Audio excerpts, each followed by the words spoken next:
ថ្មីតាក់ទងទៅនឹងការបង្កើត account business manager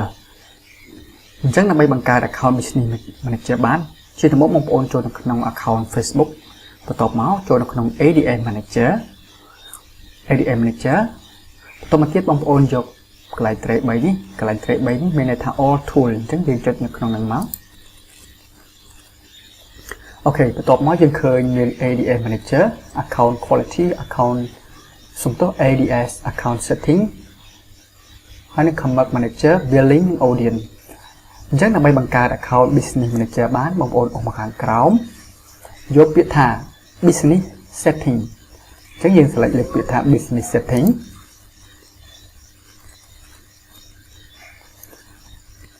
អូខេអញ្ចឹងវាចេញទម្រង់បែបនេះបន្ទាប់មកបងប្អូនមើលកន្លែងសញ្ញាព្រួយ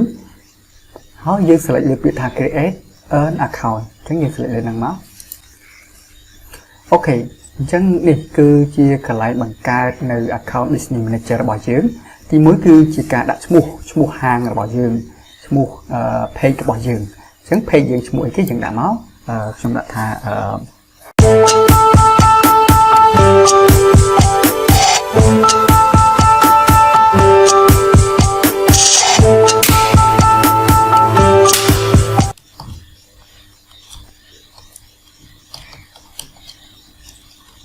គ្រឿង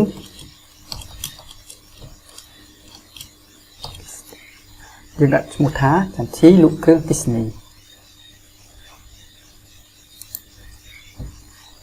អញ្ចឹង username យើងគឺវា load ឲ្យស្រេចវា auto ឲ្យស្រេចយើងមិនបាច់បារម្ភទេនេះគឺវា link ជាមួយនឹង Facebook យើងអញ្ចឹងវាដាក់វា load មកដាក់ថាបណ្ណៈខៃបើសិនបងប្អូនចូលមកកន្លែងហ្នឹងគឺវា load ដូចគ្នាមិនបាច់ចាំលុបទេកន្លែង username ហ្នឹងណាបន្ទាប់មកទៀតគឺគេឲ្យយើងបំពេញនៅ email អញ្ចឹង email នៅក្នុងមេរៀនមុនខ្ញុំបានបង្រៀនរួចរាល់ហើយទាក់ទងនឹងការបង្កើត email អញ្ចឹងបងប្អូនដាក់ email ដែលបងប្អូនដាក់នៅក្នុង page អញ្ចឹងយើងដាក់ Gmail មកឥឡូវខ្ញុំដាក់ Gmail របស់ខ្ញុំ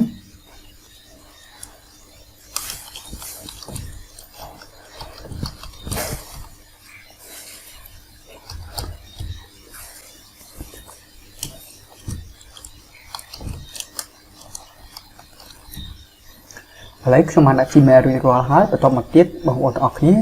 select លើពាក្យថា submit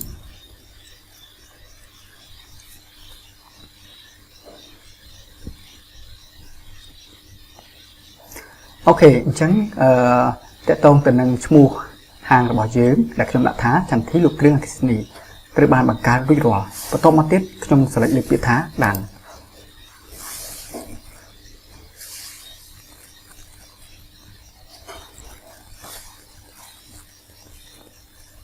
អូខេអញ្ចឹងតកតងទៅនឹងការបង្កើត